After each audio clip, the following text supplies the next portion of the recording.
Aujourd'hui, je vais vous présenter un cigare qui a l'air très étonnant. C'est le CAO, qu'on va prononcer KO, Amazon Basim.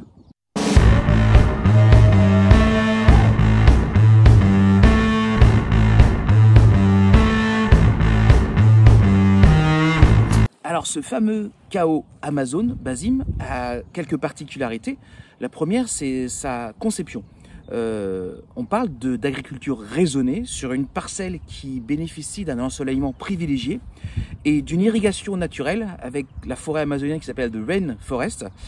Et oui, avec la volonté de ne pas agresser le terrain, de le laisser reposer, de façon à pouvoir donner de la force à la terre et de procurer en fait une belle germination des graines de tabac et donner du coup des feuilles qui, semble-t-il, sur le papier, seraient exceptionnelles. L'autre particularité, c'est son blend, puisque on a un cigare qui a une cape qui est au demeurant magnifique, qui vient de Sumatra d'Équateur. On a après une sous-cape qui vient du Nicaragua.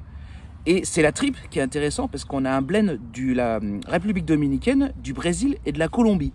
Donc en fait, quand on mélange toutes ces particularités, on peut s'attendre à des choses vraiment exceptionnelles. Donc ça va être le cigare du jour. On va se promener avec ça. Je vais faire un petit tirage à cru pour voir ce que ça donne au niveau des arômes. Et après, on va l'allumer puis on va se faire le plus grand plaisir. À tout à l'heure. Ce tirage à cru est génial. Il y a des... C'est très mielleux ou mielé, je sais pas, mais vous savez, ces miels d'acacia qui sont pas d'acacia, je sais pas quel. Je crois que c'est du châtaignier qui sont assez foncés et qui sont très puissants au niveau des saveurs. Il y a un côté mielleux qui est vraiment sympathique. Dès le début, c'est sexy. Ah, ça vit très très tôt là, et c'est vraiment sympa quoi. Alors il y a une belle cendre en plus qui fait un beau contraste avec la cape Maduro. C'est assez sympathique. Il a l'air prometteur ce petit cigare. Puis en plus, il a une particularité, c'est que vous voyez la bague. Je trouve ça original. En fait, ce sont des feuilles de tabac qui sont roulées, serrées, et donc ça donne un côté assez rustique et assez original. Ça commence bien. Je sens qu'il va être sympa ce petit cigare. Regardez cette magnifique cendre. En plus, elle a des différentes couleurs, c'est vraiment génial. J'adore.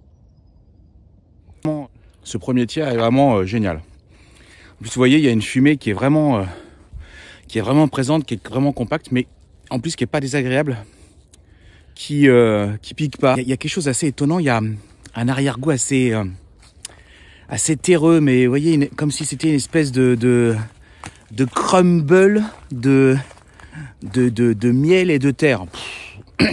C'est assez fou.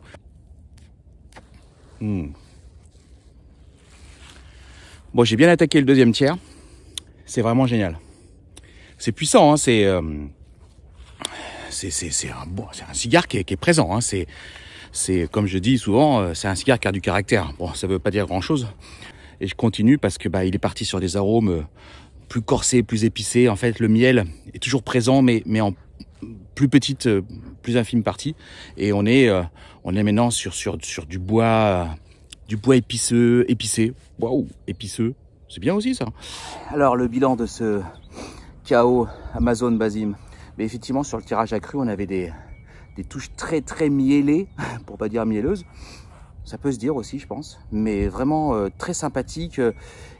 Dès le début, en fait, le cigare a été intéressant. Il a donné de la puissance et de la force. Mais pas désagréable. De la fumée bien volumineuse. Mais encore une fois, pas agressive. Sur tout le long de sa fume, je trouvais que ce cigare est vraiment très surprenant. Je dirais même, il y a un moment donné, j'étais presque enivré. Donc, c'est du pur plaisir. Vraiment, allez-y.